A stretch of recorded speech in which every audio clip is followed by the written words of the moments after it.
गीता से आपको एक साइकोलॉजी समझाने की कोशिश करता हूं। साइकोलॉजी समझते हो ना? साइकोलॉजी क्या होती है सबको मालूम है ना?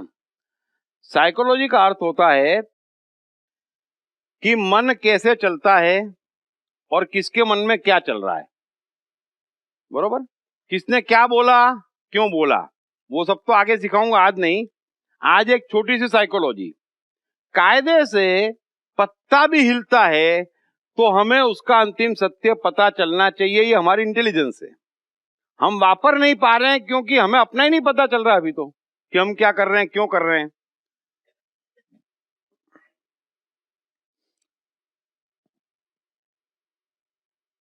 मन जो है मनुष्य का, वो न्यूटन के नियम से चलता है। समझ में आ गई बात? साइंटिस्टों को आप कमजोर मत समझो, यहां पर कोई किसी से कम नहीं है। दिक्कत यह है कि हम बेवकूफों को पाले बैठे हैं। अब आज के बाद मन का ये नियम समझ लेना कि न्यूटन की गति के सारे नियम मन पे लागू है। बरोबर है? अब गति का नियम क्या कहता है कि कोई चीज एक डायरेक्शन में जा रही है और यदि उसको गति ना मिले या बाधा ना पहुंचे तो वो उसी डायरेक्शन में जाती रहेगी अनंत तक। ये नियम तो सबको मालूम है ना? वही नियम आपके मन का है। समझो, आपके मन में कोई एक इच्छा है, आप कहीं जा रहे हो, बरोबर है? चलो आप चल रहे हो सड़क पे, तो आप अनंत तक चलते चले जाओगे उसी एक स्पीड से। कोई आपको रोकेगा नहीं तब तक, या कोई गति नहीं देगा तब तक, आप रुकोगे ही नहीं। बरोबर है? फिर कोई गति देता है तो आप तेज चलते हो, चलोगे ना। पीछे से कोई आया चाबुक मारेगा तो आप क्या करोगे? दौड़ोगे। आगे दीवार लगी क्या करोगे? रुक जाओगे। पांव थक गए तो रुक जाओगे। तो कोई रोकेगा तब रुकोगे, बरोबर है? उसके बगैर नहीं रुकोगे। सेम मन का है। मन एक डायरेक्शन में जाता है जाता है जाता है, गति मिलती है तो तेज हो जाता है, रुकावट आती है तो कमजोर हो जाता है। बरोबर है? तो अर्जुन एक डायरेक्शन में जा रहा था, राज्य चाहिए राज्य चाहिए राज्य चाहिए राज्य चाहिए राज्य चाहिए राज्य चाहिए राज्य चाहिए, जा रहा था ना। कोई भी गति दे तो पकड़ता था, रुकावट खड़ी करे तो रुकता नहीं था, फर्मली बढ़ रहा था कि राज्य चाहिए राज्य चाहिए राज्य चाहिए। अब अचानक, समझना, वो कृष्ण को बेवकूफ समझ रहा है, जो साइकोलॉजी के सरताज और बादशाह हैं। न्यूटन तो आज पैदा हुए हैं, मैं तो अभी पैदा हुआ हूं। कृष्ण बादशाह हैं, शहंशाह हैं, मास्टर है ऑफ एवरीथिंग। तो जब अर्जुन कह रहा है कि शास्त्रों में ऐसा लिखा है कि ये सब पाप है, सुनना मेरी बात, समझना। गीता नहीं समझ रहे हो, जीवन तो समझो। कहां से कहां पहुंच जाओगे आप? आपसे कोई जीत नहीं पाएगा। कृष्ण का मतलब क्या है, गीता का मतलब क्या है? अब पूरी दुनिया एक हो जाए, हमें हरा नहीं सकती। गीता उस पावर का नाम है, कृष्ण उस पावर का नाम है। इसलिए उन्हें जय श्री कृष्ण कहते हैं कि जीवन की कोई भी जंग नहीं हारे। कितने भी ओर में बगैर हथियार के लाखों की सेना आ जाए, कृष्ण ने निपटाया है। हथियार की जरूरत भी बुजदिलों को पड़ती है। कृष्ण उस बादशाहत पे खड़े हैं। जय श्री कृष्ण। जीतने की बात करो, हारने की बात ही मत करो, मरने की बात ही मत करो, भागने की बात ही मत करो। ये सब शब्द कृष्ण की डिक्शनरी में है ही नहीं, वो ये सिखाते भी नहीं। तो कृष्ण तो सब जानते हैं। तो अर्जुन महाराज जा रहा था एक डायरेक्शन में, फिर उसने गति दी कि मैं सेना देख लूं, कृष्ण रथ बीच में खड़ा करो ताकि अच्छे से युद्ध कर पाऊं, कि किसको कहां से मारूं और कैसे मारूं। चल भाई, अच्छा है। फिर अचानक एक ही मिनट में बोलता है, कृष्ण जानते हो शास्त्रों में क्या लिखा है? समझना। अरे बुद्धिमान हो यार, इन लोगों के पास तो नहीं है बेच खाइए, जो गीता पे प्रवचन दे रहे हैं, मालूम नहीं क्या कर रहे हैं। मन की बात है, जीवन की बात है, ये ऊंची तूची हवाई बातें थोड़ी है। 1 मिनट में कह रहा है कि शास्त्रों में क्या लिखा है। शास्त्रों में लिखा है कि भाइयों को मारोगे तो वर्ण संकर हो जाएगा, कुल का नाश हो जाएगा। अरे मैं मेरा पूरा कुल खत्म हो जाएगा। जानते हो कृष्ण ऐसा लिखा है। कृष्ण भी देखना, अच्छा आप भी जब ऐसी कोई बात करोगे तो मैं क्या करूंगा। अच्छा बहुत बढ़िया बात करी आपने तो यार। फिर भी रोज 2-3 जने कर लेते हैं, मेरे को भी कहना पड़ता अच्छा थैंक्स। कृष्ण भी यही सोच रहे, अच्छा हुआ तूने बता दिया भाई, है ना। और कृष्ण जानते हो, कृष्ण क्या, ये भाई है मेरे, ये ताऊ है, ये गुरु है, इनको कैसे मार सकते हैं, और वो भी राज्य के लिए। ये तो कृष्ण में सब्र है।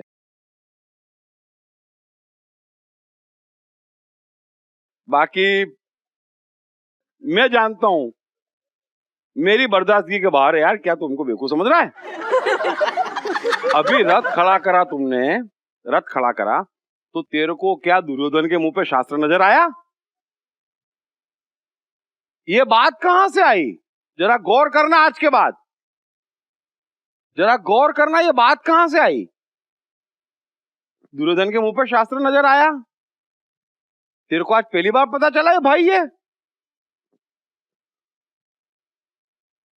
साइकोलॉजी का नियम ही नहीं है, मन का नियम ही नहीं है। धक्के का असर होना होगा, हाथों हाथ होगा, ये मन का नियम है। आगे बात समझ में। अब शास्त्रों में ये लिखा है, वो अर्जुन 25 साल पहले से जानता है।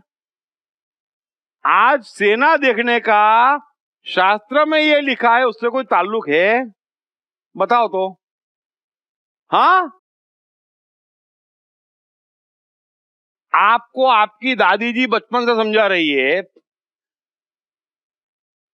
कि 7 सोमवार कर ले अच्छा लड़का मिलेगा। आपने 30 साल तक उसकी नहीं सुनी, फिर आप सोमवार करना शुरू करो और आप कहो दादी जी ने कहा था। बेवकूफ समझते हो। शादी नहीं हो रही है, अब मान रहे हो कि चलो ये भी ट्राई कर लो। तो कारण क्या है, शादी नहीं हो रही है। तो तू जो शास्त्र की बात कर रहा है वो तो तुझे 30 साल से मालूम है। उसका असर होना होता तो 30 साल पहले राज्य छोड़ दिया होता। तो आज तेरे शास्त्र वाला कोई भी आर्गुमेंट मान्य नहीं है। ये बात तो है ही नहीं, मतलब समझ में आ गई बात। ये बात तो है ही नहीं। यदि मैंने आपसे कल कुछ कहा है और आप आज आके बोलो कि आज से मान रहा हूं, तो कोई नई बात और हुई है। आज मैं जो कुछ भी आपसे कह रहा हूं, उसका जो कुछ भी असर आप पे होना होगा, वो हाथों हाथ हो जाएगा सब पर, अपना अपना अलग अलग। कल इसका कोई असर नहीं होगा। अब कल असर कब हो सकता है, जब जो असर हुआ है वो आगे चार्ज करे आप, है ना, या आपको वापस मेरी बात याद आ जाए। और वैसे भी नहीं, असर असली तब होता है जब कहीं जूते खाओगे। यार ये पहले ही बोला था, ये बोला था बराबर, तब जाकर पक्का असर होता है, फाइनल, एकदम परफेक्ट। तब तक तो मनी की स्मार्ट साइकोलॉजी, मनी के सभी पहलुओं को समझाने वाली एक अद्भुत किताब, दीप त्रिवेदी की मनी पर मोस्ट अवेटेड बुक अब सभी प्रमुख बुक स्टोर्स और ई-कॉमर्स साइट्स पर उपलब्ध है। सो कृष्णा कह रहे हैं कि मुझे ऑब्जेक्शन है। वहां पर युद्ध के मैदान में कोई तेरे कान में शास्त्र के नहीं गया कि तू कह दे कि शास्त्रों में लिखा है इसलिए युद्ध नहीं करूंगा। ये बात तू 30 साल से जानता है, लेकिन तुझे मालूम है कि बात में दम नहीं है। अब आज हो गए अंगूर खट्टे, बात कुछ और है, रिजेक्टेड। फिर तू कह रहा है कि मेरे भाऊ है, भाई है, ताऊ है, चाचे हैं। अबे आज के थोड़े ही हैं, पैदाइशी हैं। उस बात का भी असर होना होता तो उसी दिन हो जाता, पहले दिन ही। यार कोई कुछ भी कह दे अपने को, मैं बैठा दुर्योधन बैठा, क्या फर्क पड़ रहा है, ये तो भाई। अब आज तू कह रहा है कि भाई है, तो ये बात भी मुझे मंजूर नहीं है, गलत कह रहा है तू, तो बात कुछ तीसरी है। इसलिए कृष्ण एक श्लोक मारते हैं कि हे अर्जुन, तुझे असमय ये मोह क्यों प्राप्त हुआ? ब्यूटीफुल।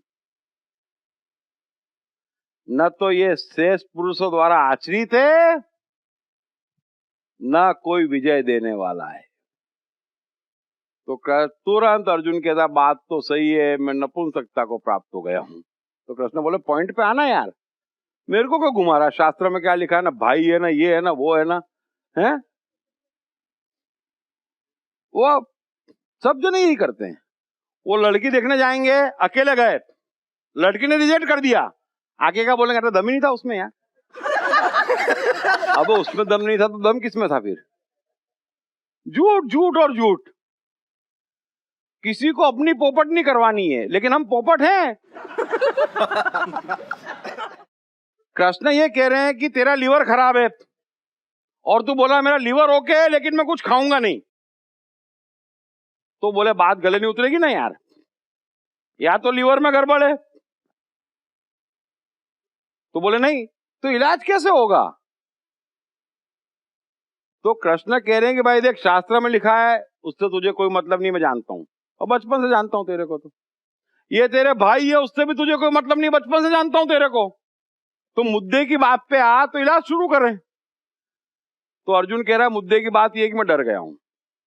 तो मैं भी आपसे ये कहना चाहता हूं, यहां वहां की बात करोगे तो इलाज नहीं होगा, है ना, खुली बात करोगे तो इलाज होगा। अभी डॉक्टर के पास गए, खराब क्या है? लीवर, और डॉक्टर को बोलेंगे डॉक्टर साहब थोड़ी उंगली में लगी है, प्लीज देखो ना, लो पट्टी बांध दी, हो गया इलाज। यही करते हो सुबह शाम, इलाज करवाने जाते हो, बीमारी बताते ही नहीं है कोई। बताते हो? बताओ तो, बताते हो घुमा घुमा के। अब सामने वाला क्या तुम्हारे साथ खेलेगा क्या? डॉक्टर खेलेगा? खिलाओ, देखो कहां है बीमारी, अरे जा भाड़ में। तो सिंपल समझो और जीवन में सबक सीखना कि कोई भी रोज 3 गाली आपको देता है या दुर्व्यवहार कर रहा है और अचानक अच्छा व्यवहार करे तो खुश मत हो जाना, अलर्ट हो जाना, कुछ हुआ है। सिखा रहा हूं जो सीख लेना। आदमी एक जैसा व्यवहार करता है तब तक डेंजरस नहीं है, मतलब कुछ नया नहीं हुआ है ना। और पत्नियां तो जानती है, पति ज्यादा प्यार बरसाए तो कभी खुश मत होना। सिंपल नियम है, आप पक्के में समझ लेना। एक आदमी कांस्टेंट व्यवहार कर रहा है तब तक उसमें कोई प्रॉब्लम नहीं है, क्योंकि उस व्यवहार को, उस आदमी को आप डाइजेस्ट कर चुके हो। जैसे ही वो कुछ अलग से करता है तो अच्छा भी हो सकता है, बुरा भी हो सकता है, एकदम अलर्ट हो जाना, उससे दूसरा व्यवहार मत करना। कृष्ण भी अर्जुन से व्यवहार नहीं करना चाह रहे हैं जब तक कि वो क्लियर नहीं हो जाए। तो जैसे ही अर्जुन क्लियर हुआ कि मैं डर गया हूं, कृष्ण बोले अब बात करेंगे, अब बात हो सकती है। तू मुझे कंफ्यूज करेगा तो बात नहीं होगी। तो नई बात क्या है, पता लग गई कि भाई डर गया है, समझ में नहीं आ रहा है कौन जीतेगा, और फिर विचार में पड़ गया है कि मिलेगा क्या, इतनी माथापोड़ी करके जान जोखिम में डाल के मिलेगा क्या? 75 साल की तो उम्र हो गई, 40 साल से झगड़ रहा हूं, अब मिलेगा क्या? यही सबके हाल है। आखिरी में 60-70 साल हो जाते हैं जीवन में। कृष्ण यही तो कह रहे हैं, फिर कुछ कमा नहीं पाते हैं, कुछ बड़ा काम नहीं होता है, परिवार में क्लेश होती है, पत्नी से टेंशन होता है, फिर कहते हैं संसार दुख है, आजकल तो मैं क्या थोड़ा डिस्टेंस बना के शांति से धर्म ध्यान में लगाऊं। और करेगा क्या तू? अब सब जगह तो हार के बैठा है, सब जगह तो मर के बैठा है, धर्म ध्यान नहीं करेगा तो करेगा क्या?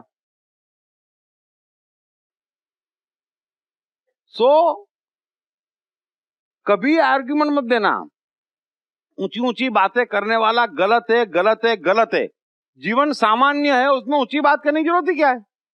सामान्य जीवन है, भूख लगती है, आगे बढ़ना है, खाना है, कमाना है, घूमना है, फिरना है, इसमें क्या है? सामान्य बातें हैं ये सब। तो इसमें ऊंची ऊंची बात करने की क्या जरूरत है? माया है, क्या लेके आए थे, अरे छोड़ना अभी तू, क्या लेके आए थे ना, क्या लेके जाएंगे, क्या लेने जा रहा है ये नहीं दिख रहा है, क्या लेके आए थे, क्या लेके आए थे करता है। कभी ये मत बोलना कि मैं संतोषी हूं, नहीं कमा पाए, कृष्ण कह रहे ये मान लो, कमाओ ना, चैरिटी करो। बिल गेट से लेकर आपके ये एल्फ्रेड नोवेल से लेकर अपने फेसबुक का मार्क जकरबर्ग, सबने कमाया, पूरी पूरी चैरिटी कर दी, कौन मना कर रहा है? सो न कमाना संतोष में होना एक बात है, और न कमा पाना और संतोषी कहना दूसरी बात है, उससे ऑब्जेक्शन है। बुद्ध होते तो ये नहीं कहते कि मेरे हाथ जल रहे हैं, त्वचा जल रही है, धनुष नहीं उठ रहा है। बुद्ध कहते हैं ये धनुष उठाया और एक ही बाण में सबको मार सकता हूं, लेकिन मारना नहीं चाहता। ये बात हुई। तू तो बोल रहा है धनुष नहीं उठ रहा है, ये मेरे भाई है। अब धनुष नहीं उठता तो अच्छे अच्छे को भाई कहना पड़ता है। उसमें तेरे को कौन से भाई आ गए? सब भाई हो जाते हैं। जेब में बंदूक हो तो कोई भाई होता है, दूसरे के हाथ में बंदूक हो तो क्या हो जाता है? भाई। सिंपल है। तो अर्जुन भी कह रहा है ये भाई है, कृष्ण समझ रहे कैसे भाई है। सो साइकोलॉजी का नियम आप जीवन में अपना लो, कुछ नया होगा तभी आप परिवर्तित होगे, और कोई परिवर्तित हुआ है तो पता लगाना चाहिए कि नया क्या हुआ है, बस। तो आप जीवन में कभी मार नहीं खाओगे। ये कीमिया मैंने आपको बता दिया और मन का नियम बता दिया। सो इतना भी डाइजेस्ट कर लो धीरे धीरे, और जब तक गीता चल रही है तब तक नोटिंग कर लेना, ठीक है ना। और इतना सोचो कि गीता की सिर्फ शुरुआत भी नहीं हुई और इतना ज्ञान भरा पड़ा है, तो गीता में कितना ज्ञान भरा पड़ा होगा। अरे दुनिया जीतने के अलावा दूसरा उपाय ही नहीं छोड़ा कृष्ण ने। लेकिन घुसो घुसो और अपने आप घुसो। मैं तो घुसेड़ूंगा जब मौका मिलेगा, लेकिन अपने आप भी घुसो, बराबर है ना। कि जिस चीज के शुरू होने के पहले इतना खजाना है, उसके अंदर क्या क्या नहीं छिपा होगा। एक से कोहिनूर है, एक से कोहिनूर है।